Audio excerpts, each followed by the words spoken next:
A casa de Deus precisa estar bonita, né? Pelos olhos da fé, eu já vejo essa igreja com a tocha, eu já vejo essa igreja melhorando o som, eu já vejo essa igreja com poltrona. Vai ficar muito bonito cada vez mais a congregação de Arpoador. Agora eu quero convidar você, meu amado irmão, minha amada irmã, a abrir a sua Bíblia. Deus abençoe os nossos irmãos Deusdete, nosso irmão Lindomar, aos irmãos que têm cooperado com esse trabalho, né? Porque nós tivemos pessoas nos ajudando nesse momento, né?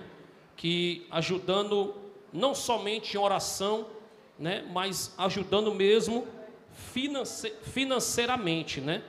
Então nós tivemos assim alguns irmãos que meteram mesmo a mão no bolso, literalmente, e disseram: pastor, pode deixar comigo. Então a gente só tem o que agradecer pela vida desses irmãos, que Deus possa continuar abençoando e prosperando a vida dos nossos irmãos, em nome de Jesus. Meus amados irmãos, 2 Timóteo, capítulo de número 4, versículos de número 6 ao de número 8. Então, 2 Timóteo, capítulo de número 4, versículos de número 6 ao de número 8. Quem encontrou o texto, diga amém. Diz assim o texto sagrado: porque eu já estou sendo oferecido por aspersão, em outras traduções, por libação, né? Pois eu já estou sendo oferecido por aspersão de sacrifício, e o tempo da minha partida está próximo. Combati o bom combate, acabei a carreira, guardei a fé. Desde agora a coroa da justiça me está guardada, ao qual o Senhor, justo juiz, me dará naquele dia, e não somente a mim, mas também a todos os que amarem a sua vinda. Quantos podem dizer amém?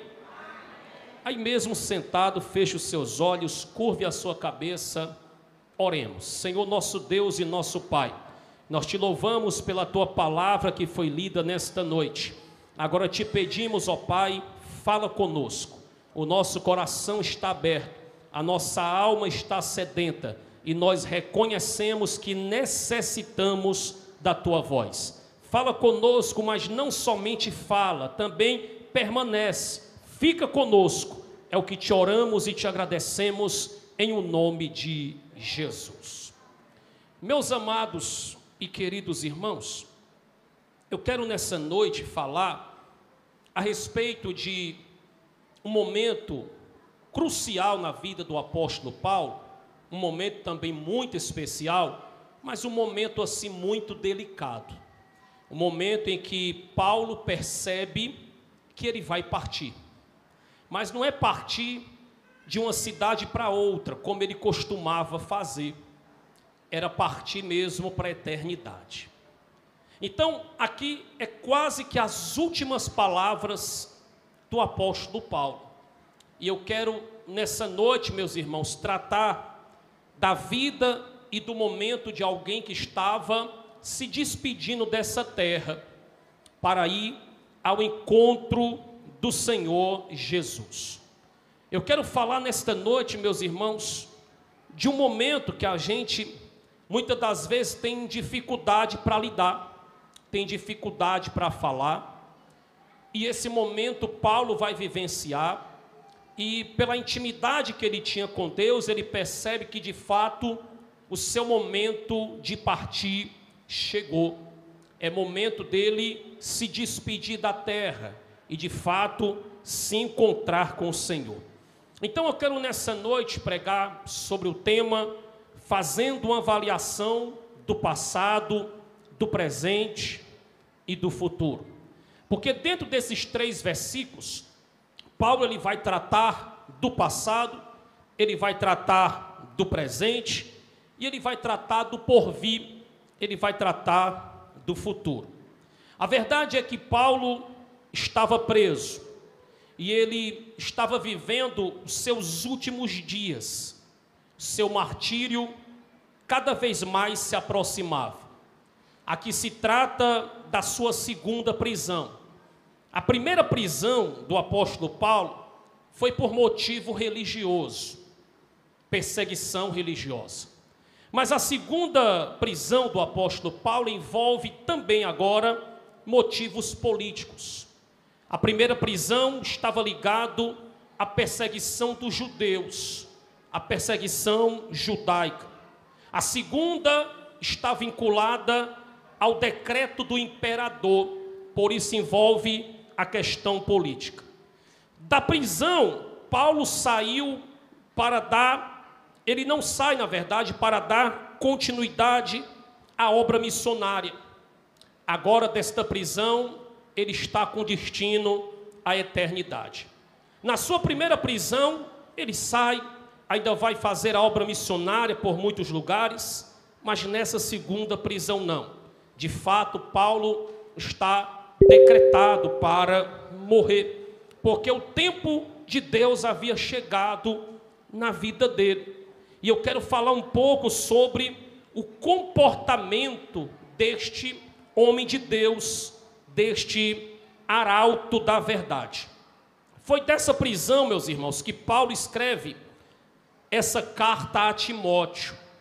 É digno de destaque que nessa carta, Paulo, ele não pede oração para que os irmãos orassem por ele, para que Deus o livrasse da prisão. E Paulo também ele não expressa nenhum tipo de expectativa de prosseguir no trabalho missionário, por mais que ele amasse, por mais que ardesse no seu coração o trabalho missionário, Paulo ele não demonstra nenhuma expectativa de saída para continuar a obra missionária. Ele não pede oração à igreja para que a igreja ore e Deus o tire da prisão, porque de fato Paulo já entendeu, e Paulo ele abraçou a vontade de Deus para a vida dele. Ele já entendeu que havia chegado o momento dele partir. A verdade, meus irmãos, é que aquele experiente apóstolo, que agora também já está idoso, podemos entender assim, já tem uma boa idade, ele está convencido de que a hora do seu martírio havia chegado. Paulo, de fato, ele está encerrando a carreira, como ele próprio vai escrever, como ele próprio vai dizer. A minha pergunta é: como é que Paulo encerra a sua carreira? Como é que Paulo ele faz uma avaliação da sua vida? Porque em rápidas palavras ele destaca passado, ele destaca presente e ele destaca futuro. Antes que a gente entre para essa questão, nós temos visto nesses últimos dias um grande avanço, um grande crescimento da teologia da prosperidade, né?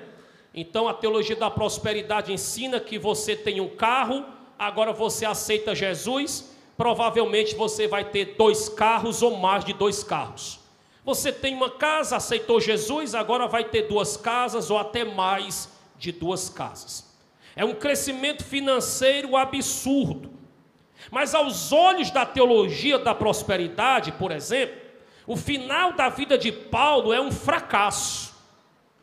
Porque se a gente observar conforme eles observam, conforme eles analisam, conforme eles interpretam, conforme eles entendem, os últimos dias da vida de Paulo é da vida de um miserável. Ele como se ele tivesse fracassado.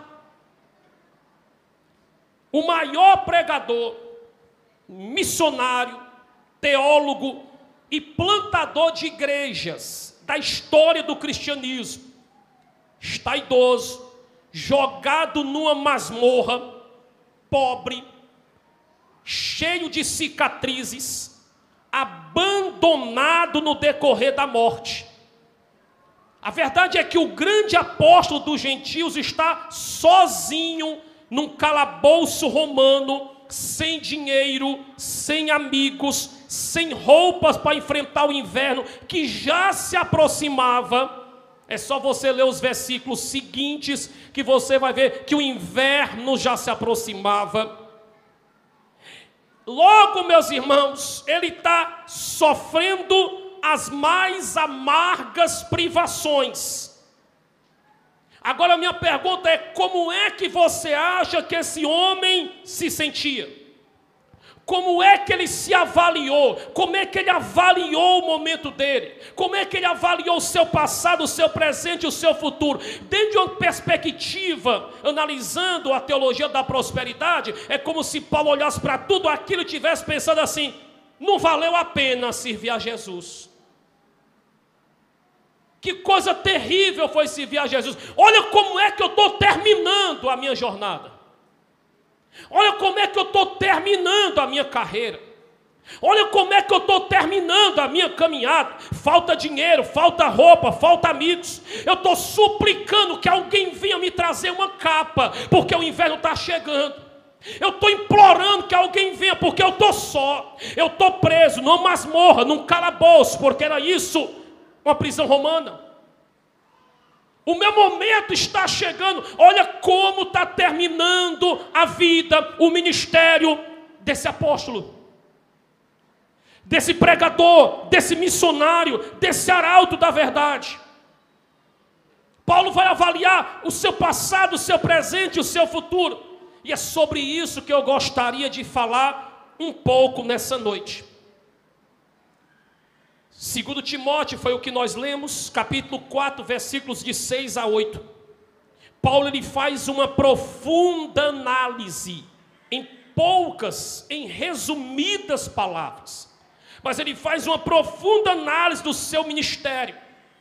E antes que as cortinas da sua vida se fechassem, ele abre-nos uma clareira concernente ao seu passado, ao seu presente e ao seu futuro. Paulo tem um olhar para cada etapa da vida. Paulo tem um olhar para o passado, Paulo tem um olhar para o presente, Paulo tem um olhar para o futuro. Paulo tem uma palavra que destaca ele no passado, Paulo tem uma palavra que destaca ele no presente, Paulo tem uma palavra que destaca ele no futuro. Em primeiro lugar, meus irmãos, tratando do passado, conforme o apóstolo escreveu, Paulo olhou para o passado com gratidão. Diga assim comigo: gratidão. Versículo 7 diz assim: combati o bom combate, completei a carreira, guardei a fé. Logo, meus irmãos, o que fora um propósito, ou seja, completar a carreira, foi um propósito do apóstolo. Mas agora ele utiliza como uma espécie de um retrospecto. Valia a pena ele lembrar, valia a pena ele voltar no tempo. Então, antes de enfrentar o martírio, Paulo relembra como havia sido sua vida. E logo ele entende que a sua vida foi um duro combate. Por isso ele diz: combati o bom combate. A vida para Paulo, meus irmãos, não foi a espécie de uma feira de vaidades, nem tampouco, muito distante disso, de um parque de diversões. O ministério de Paulo foi um combate. O que está faltando muito crente entender é isso, que o nosso ministério não é um parque de diversões, o nosso ministério não é uma apresentação, o nosso ministério é um combate. Diga para quem está ao lado: a gente está combatendo. Porque tem gente caminhando como quem está desfilando. O cristianismo está muito longe de ser um desfile, de ser uma apresentação, de ser uma brincadeira, de ser a espécie de um parque de diversão, que a gente só se diverte. Está muito distante disso. O cristianismo, a carreira, o ministério é um combate. Ele diz: combati o bom combate. Paulo lutou, por exemplo, contra poderes sombrios da maldade. Paulo lutou contra Satanás. Paulo lutou contra vícios judaicos, vícios gentílicos, porque ele teve acesso aos dois grupos. Paulo, ele lutou contra a hipocrisia, ele lutou contra a violência, contra conflitos e imoralidades, principalmente na igreja e na cidade de Coríntios. Paulo lutou também, meus irmãos, contra fanáticos e desleixados na cidade e na igreja de Tessalônica. Paulo lutou contra o gnosticismo, contra os judaizantes, tanto em Éfeso como em Colossos. E por que não dizer, a principal das lutas, Paulo lutou contra si mesmo, contra o velho homem, contra a velha natureza, a luta que todos nós travamos, porque aquilo que eu quero fazer não faço, e aquilo que eu não quero fazer, isso faço. Isso é uma luta contra o eu, contra o velho homem. Paulo deixou muito claro das lutas que ele travou, e Paulo também, ele luta pela causa do evangelho, a grande luta da nossa vida, o seu bom combate, e aquilo que também deveria ser o nosso bom combate. A minha pergunta nessa noite é: quais lutas você tem lutado? O que é que de fato nós temos enfrentado? Quais são as lutas que a gente tem lutado? O que é que a gente tem passado pelo cristianismo, ou em nome do cristianismo? Porque muitas vezes, meus irmãos, por tão pouco a gente reclama. Por tão pouco a gente murmura. Basta alguém passar por você e não lhe cumprimentar, que você já começa a olhar para essa pessoa meio atravessado. E se essa pessoa for o pastor, coitado do pastor. Acho que o pastor está com raiva de mim, passou por mim, nem falou comigo. Quais são as lutas que você tem lutado? Você acha que Paulo estava preocupado com quem passava por ele, cumprimentava ou deixava de cumprimentar? As lutas de Paulo eram outras, porque isso não é luta. Isso é, no mínimo, criancice, meninice. A gente precisa desenvolver na fé, a gente precisa amadurecer, crescer. E basta a gente ficar um tempo sem ser oportunizado, que é dizer, eu acho que eu vou sair dessa igreja aqui, o pastor não me vê, o pastor não me dá mais oportunidade, com o pastor anterior era assim, assim, com esse agora é assim, assim. A gente é cheio dessas coisinhas, meus irmãos. Diga para quem está ao seu lado, cresça. Porque tem crente que continua do mesmo tamanho a vida toda, e tem aqueles que vai diminuindo mais. A gente precisa crescer em graça, em conhecimento, em espiritualidade. Vamos deixar dessas coisinhas.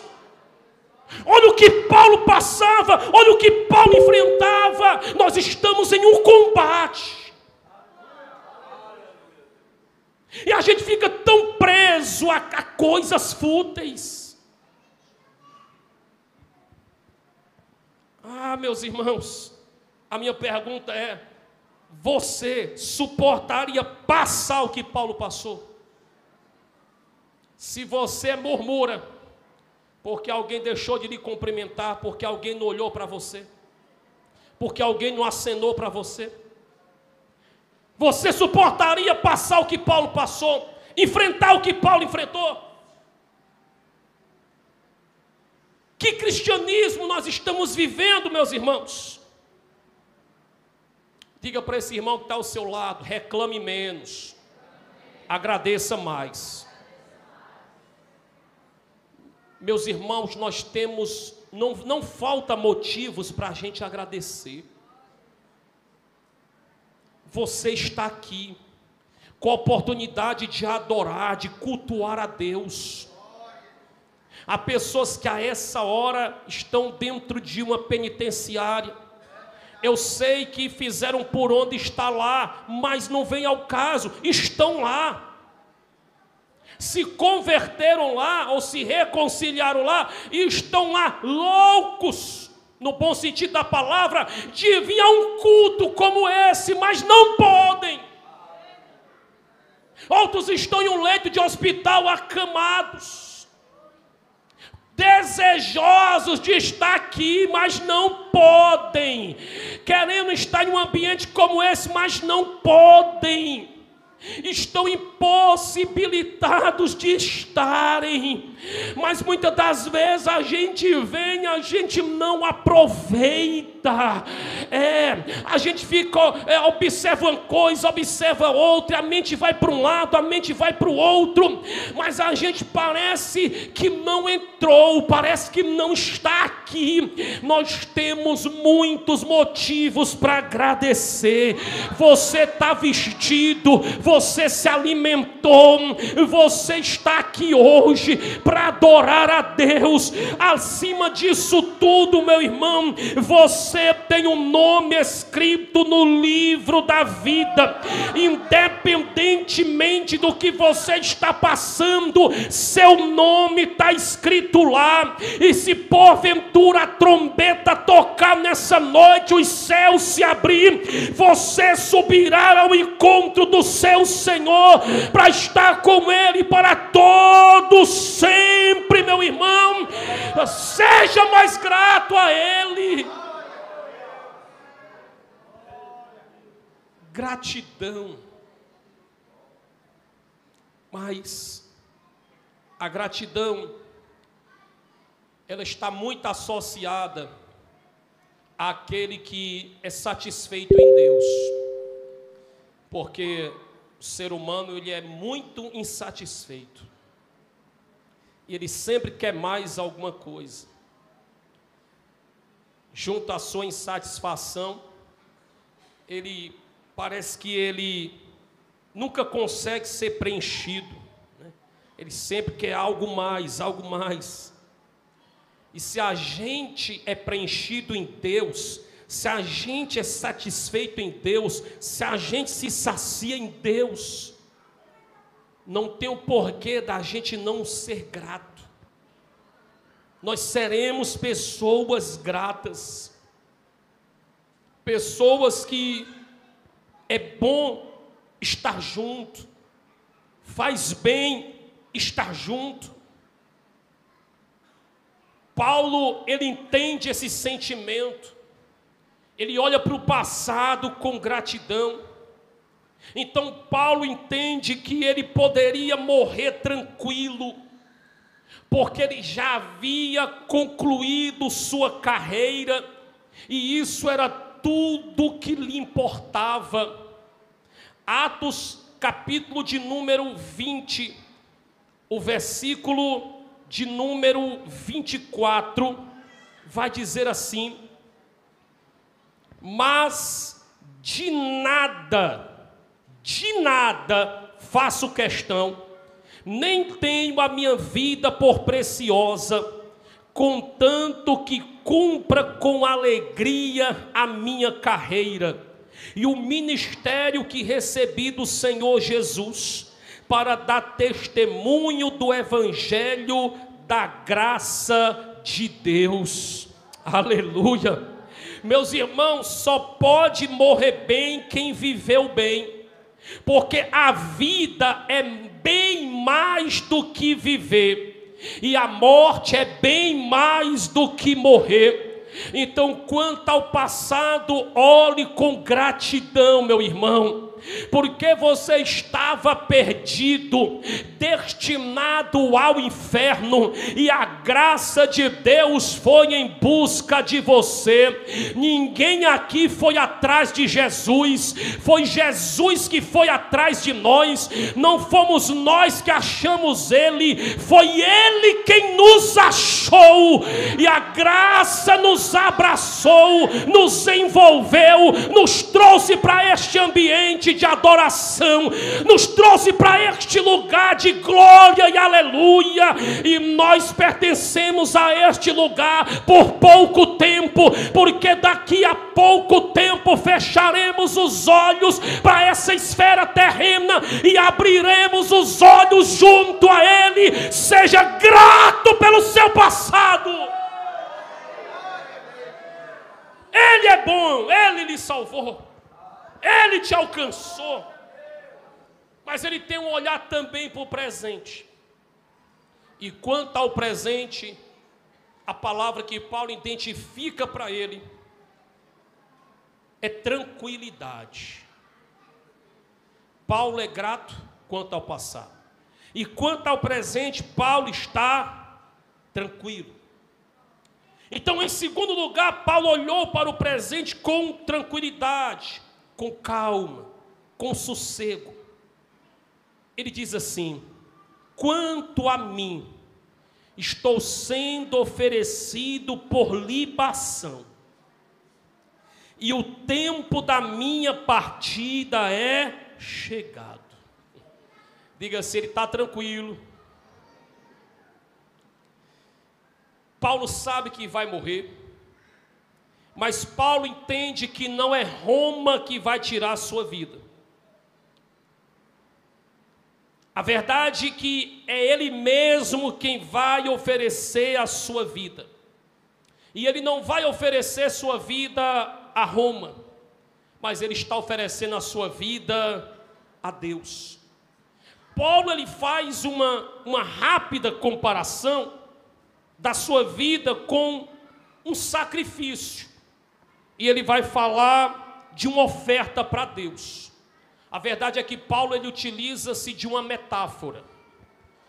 E essa metáfora que o apóstolo usa é baseado no costume litúrgico dos judeus de derramar uma libação como um ritual preliminar, um ritual inicial da oferenda ou da oferta diária no templo e de certos sacrifícios. O que era uma libação? Era uma oferta de bebida, de vinho, que era derramado ao pé do altar. Números capítulo 28, versículo 7, fica muito claro quanto a isso. Diz assim: a oferta de libação do mesmo será a quarta parte de um hin para um cordeiro. No lugar santo oferecerás a libação de bebida forte ao Senhor, porque era o vinho fermentado que era oferecido. Então isso era a libação. A libação era feita de vinho forte ou vinho fermentado. Não era o sacrifício propriamente dito. A libação era derramada sobre o animal a ser sacrificado.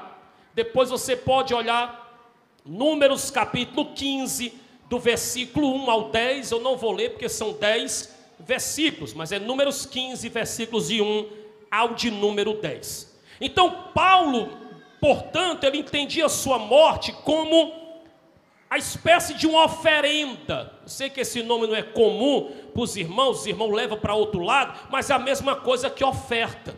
Tá bem, meus irmãos? Então Paulo, ele vai justamente, meus irmãos, entender que a sua morte é a espécie de uma oferenda, de uma oferta derramada sobre o sacrifício da igreja. Paulo escreve isso aos Filipenses, no capítulo 2, versículo 17, ele diz assim: e ainda que seja oferecido por libação sobre o sacrifício e serviço da vossa fé, folgo e me regozijo com todos vós. Então Paulo, ele compreende, ele entende, ele se lança, ele se entrega como uma oferta derramada sobre o sacrifício da igreja, derramada sobre o mais verdadeiro sentido da questão do holocausto, que era o sacrifício total de Jesus. Paulo se refere à sua morte como uma partida. Diga assim: Paulo estava partindo. Na verdade, meus irmãos, o que ele usa aqui é o que a gente chama de eufemismo. Quando ele usa a palavra partida, se referindo à morte, trazendo assim a imagem de um navio que era levantado à âncora, ou de um soldado ou viajante levantando acampamento. Porque a palavra partida aqui, ela contém também um testemunho, para que a gente possa compreender melhor, de mortalidade da alma.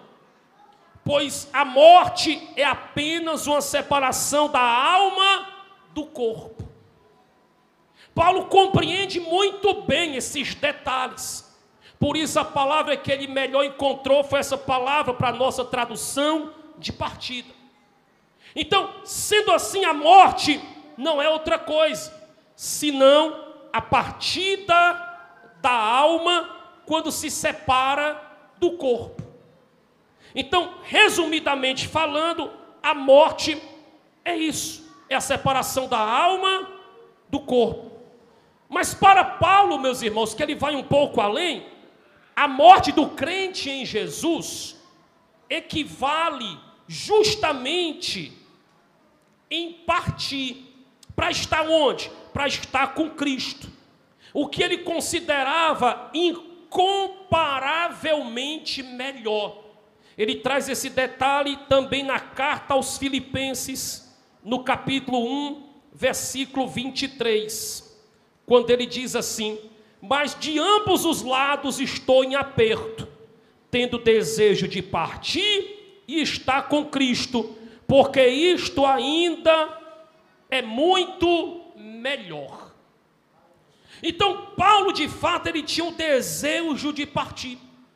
A nossa tradução é a palavra partida ou partir, mas a palavra no grego é análisis. E essa palavra ela era usada em 4 circunstâncias, em 4 situações, né? O grego ele é muito assim, uma só palavra aponta para as muitas vertentes. E aqui eu quero falar um pouco sobre essas 4 vertentes ou 4 circunstâncias que a palavra análisis significa, que traduzindo para nós é partir ou partida. O primeiro significado se relacionava a aliviar alguém de uma carga. Então a partida, deixar essa terra para estar com o Senhor, Paulo compara a você deixar uma carga, um fardo, um peso. Ou seja, quem tira uma carga dos ombros, quem tira um peso dos ombros, vai descansar o corpo, sim ou não? É um alívio, meus irmãos. E de fato, a morte em Cristo é descansar das fadigas, do cansaço desse corpo. Vamos para Apocalipse, capítulo 14, versículo 13, diz assim: e ouvi uma voz do céu que me dizia: escreve, bem-aventurados os mortos, que desde agora morrem no Senhor. Então, os que morrem no Senhor, sim, diz o Espírito, para que descansem dos seus trabalhos, e as suas obras os seguem. Existe até um jargão no meio cristão, quando a gente convida alguém para o evangelismo, para alguma obra na igreja, a pessoa diz: pô, eu estou tão cansado. O descanso não é aqui, né? A gente tem esse costume de dizer, e de fato, meus irmãos, lá será o nosso lugar de descanso. Não é que a gente vai estar lá deitado numa rede, se balançando, não, tomando água de coco debaixo de um coqueiro, olhando para o mar. Não, não é assim não, meus irmãos. É porque lá a gente vai continuar trabalhando para o Senhor, adorando ao Senhor. A gente só não vai mais se cansar. Não há cansaço, meus irmãos. Por isso é um lugar de descanso. Você está entendendo? Não tem fardo, não tem peso, você está entendendo? É por isso que esse lugar é chamado de um lugar de descanso. Lá de fato a nossa alma vai descansar, a gente vai descansar. Eu sei que tem muita gente cansada não de servir a Deus, mas cansada das lutas da vida, das labutas, dos trabalhos, das fadigas. São tantas situações que nos surgem, e é prova de um lado, é prova do outro, e acontece uma coisa aqui, acontece uma coisa ali, e abala a nossa mente, mexe com o coração, e a gente está aqui, e daqui a pouco já está do outro lado fazendo outra coisa, uma correria grande. Tudo isso gera um cansaço para a mente, um cansaço para o corpo, mas daqui a pouco a gente vai estar num lugar que não tem cansaço, meu irmão. Lá será o nosso lugar de descanso, e esse dia está chegando, meu irmão, esse dia está chegando, minha irmã. Então prossiga caminhando aqui, porque daqui a pouco a gente vai estar num lugar sem fadiga, sem cansaço, dando glória a Deus com aleluia. Quem pode dizer amém? E lá já vai não ter mais, lá já não vai ter mais ninguém com a cara emburrada assim um para o outro, porque não saudou com a paz do Senhor. Lá não tem isso. Aleluia. Então o primeiro significado é tirar uma carga, aliviar alguém de um peso, de um fardo, de uma carga. A palavra análise no grego. Segundo, refere-se também a soltar um prisioneiro. Paulo, de fato, ele enxerga sua libertação e não sua execução. Diga assim: para Paulo, foi fraco. Para Paulo, não era uma execução. Para Paulo, era uma libertação. Pastor, mas ele não já estava liberto em Jesus? Eu sei que ele já estava liberto em Jesus. Mas essa libertação aqui é justamente a saída desse plano aqui para um plano muito maior e melhor, né? Por isso essa expressão libertação. Então Paulo não enxerga o seu martírio como execução, mas de fato como uma libertação.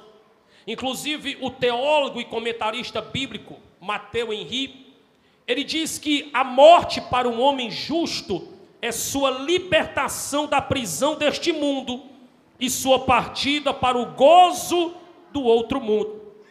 Ou seja, ele não deixa de existir, mas é apenas removido de um mundo para um outro, de um lugar para o outro. Por isso a libertação era a libertação da terra para ir para o céu. Mas há um terceiro significado, e o terceiro significado é levantar acampamento e deixar a tenda temporária para voltar ao lar. Eu vou dizer de novo: o terceiro significado era levantar acampamento e deixar a tenda temporária para voltar para o lar. Você sabia que a sua tenda aqui é temporária? Nós não somos daqui, meus irmãos. Nós somos peregrinos. Nós fomos emprestados ao Brasil, mas de fato nós somos do céu. Daqui a pouco a gente se despede do Brasil e da terra, porque a nossa pátria é outra. A nossa bandeira é outra. Aleluia. E daqui a pouco nós estaremos lá. A morte para Paulo significava simplesmente mudar de endereço. Era deixar este mundo e ir para a casa do Pai. Era deixar esse corpo e habitar com o Senhor para sempre. É por isso que o sentimento dele quanto ao presente é de tranquilidade. Ele sabe para onde está indo. Mas o quarto e último significado dessa palavra é desatar o barco e navegar sobre as águas do rio até atravessar para o outro lado. A morte para Paulo significava fazer a última viagem da vida rumo à pátria celestial. A morte não o intimidava. Ele sabia em quem havia crido. Ele entendia e compreendia muito bem para onde estava indo. Ele mesmo chegou a afirmar: para mim o viver é Cristo e o morrer é lucro. Quantos entendem essa palavra? Diga amém. Ah, meus irmãos, a gente tem visto nesses últimos dias o quanto a igreja tem se distanciado dessa verdade, dessa realidade. Como os irmãos da antiguidade tinham facilidade de escrever sobre o céu, sobre partir. Se você for para o nosso cenário da harpa cristã, é só o que você vai ver lá. Porque muitos hinos da harpa cristã são voltados para a eternidade, para o céu, de deixar essa terra, de partir. Porque eles viviam essa esperança, eles anelavam por isso, eles desejavam esse dia, eles não se sentiam tão bem aqui na terra, eles compreendiam não ser daqui. Eles entendiam que eles eram seres, pessoas muito diferentes da cultura e do comportamento dessa terra. Mas o tempo passou e a igreja começou a se identificar muito com a cultura e o comportamento da terra. A gente está se sentindo muito bem aqui, é por isso que a gente não anela mais o céu. É por isso que a gente não fala em ir para lá. Porque a gente está muito bem aqui. Essa realidade do céu está se distanciando cada vez mais. E parece que ficou muito bom estar aqui, morar aqui. E a gente não quer sair daqui.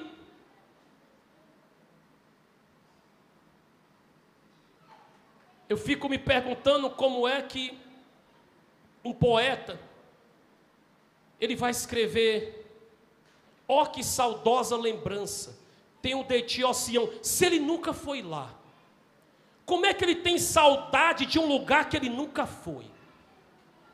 Ó que saudosa lembrança. Lembrança de quê, se ele não foi lá? Como é que ele está com saudade do que ele não viu? Como é que ele está com saudade do que ele não sentiu? Como é que ele tem saudade do que ele não viveu? Ele não viveu pisando lá.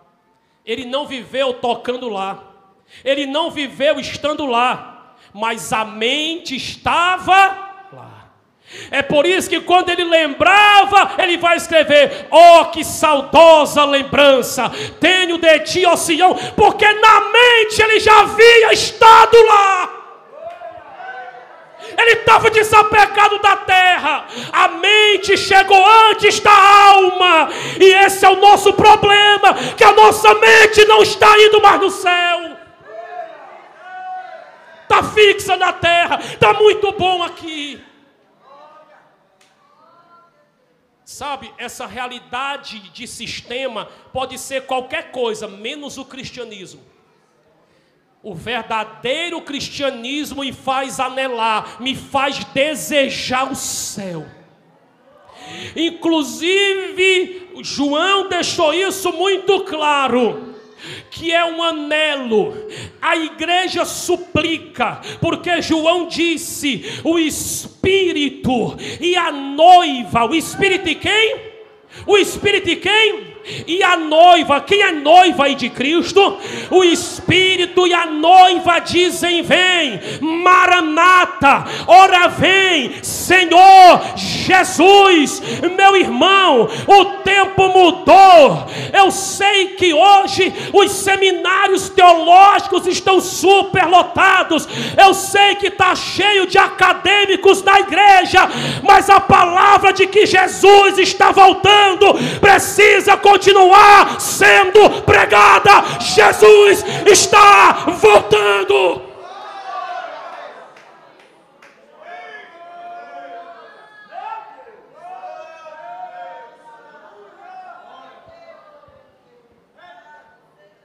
A gente não pode se esvaziar dessa verdade, desassociar, divorciar-se dessa verdade.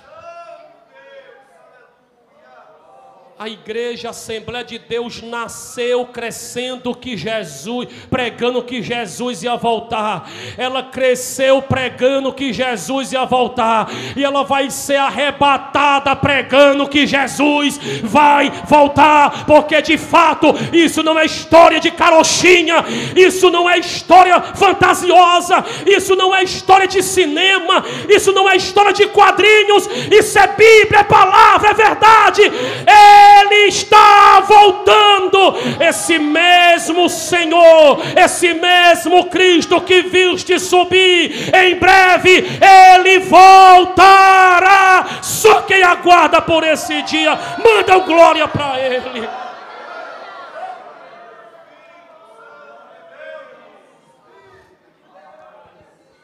Quanto ao presente, ele está tranquilo, porque o que ele mais anelou em todo o seu ministério foi o céu.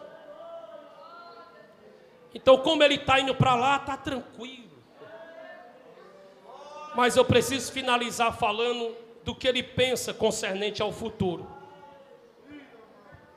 E em terceiro lugar, Paulo olhou para o futuro com esperança. Quanto ao passado, gratidão. Quanto ao presente, tranquilidade, sossego, paz. Quanto ao futuro, esperança. Olha o que ele diz: já agora a coroa da justiça me está guardada, a qual o Senhor, reto juiz, me dará naquele dia. E não somente a mim, isso aqui é muito lindo, mas também a todos os que amarem o quê? Amarem o quê? Amarem o carro, amarem a casa, amarem o dinheiro, amarem uma conta gorda, amarem o quê? A terra, amarem o quê? A sua vinda. Está destinado para quem ama a sua vinda.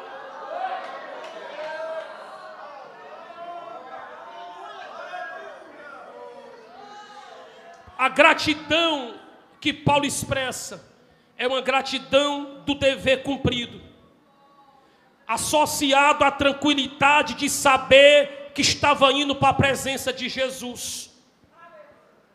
Tudo isso dava a Paulo uma agradável expectativa do porvir, do futuro.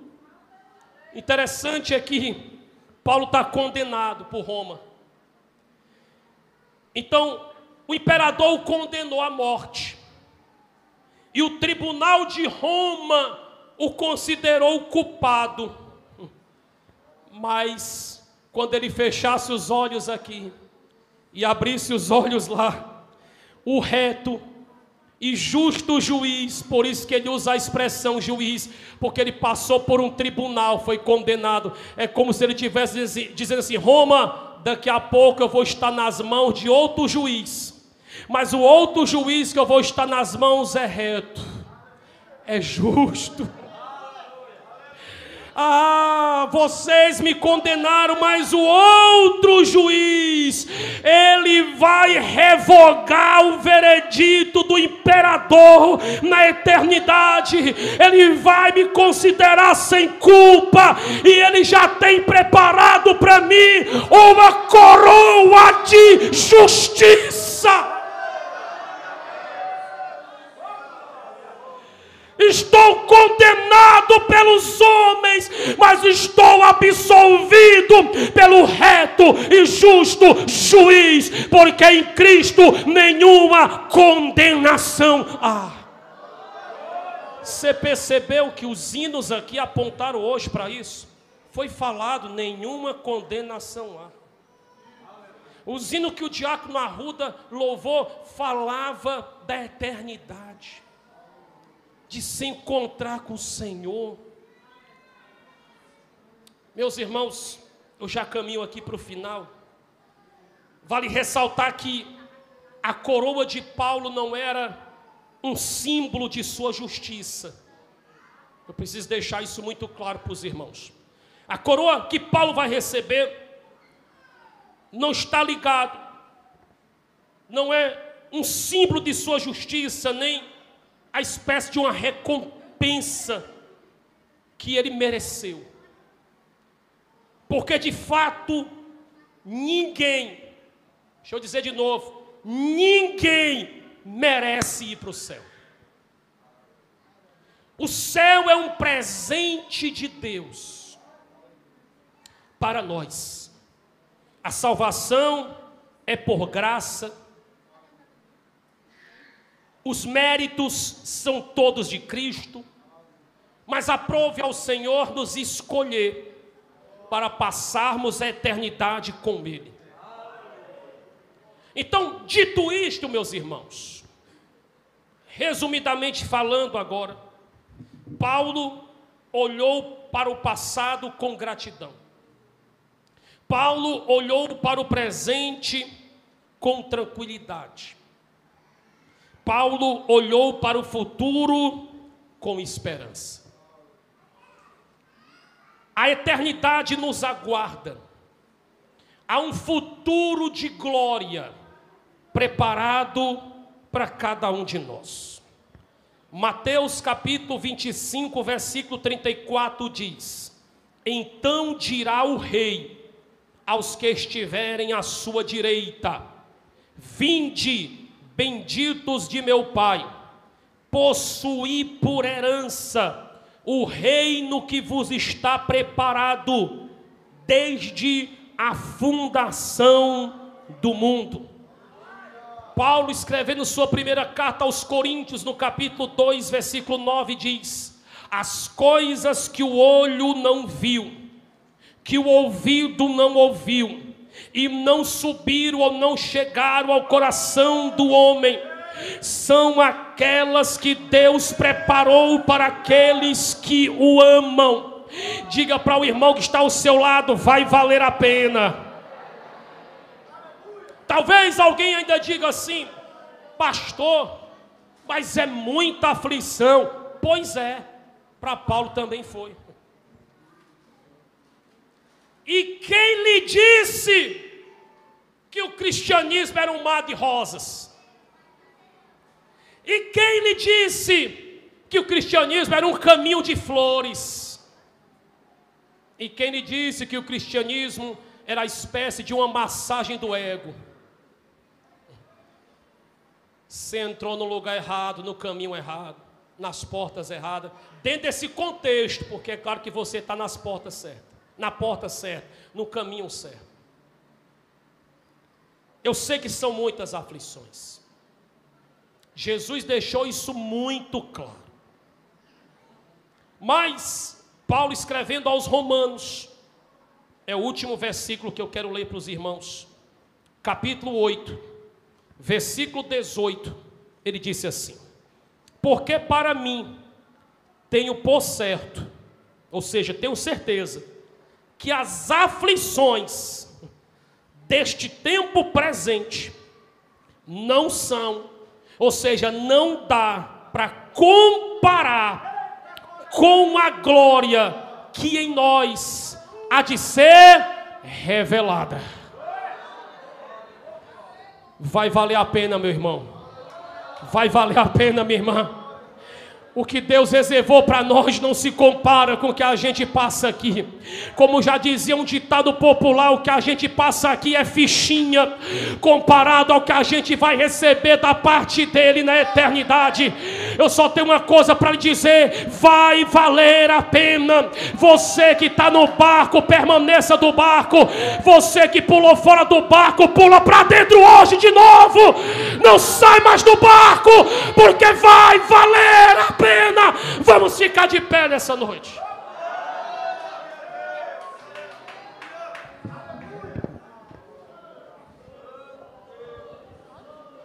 Vamos louvar ao Senhor, meus irmãos.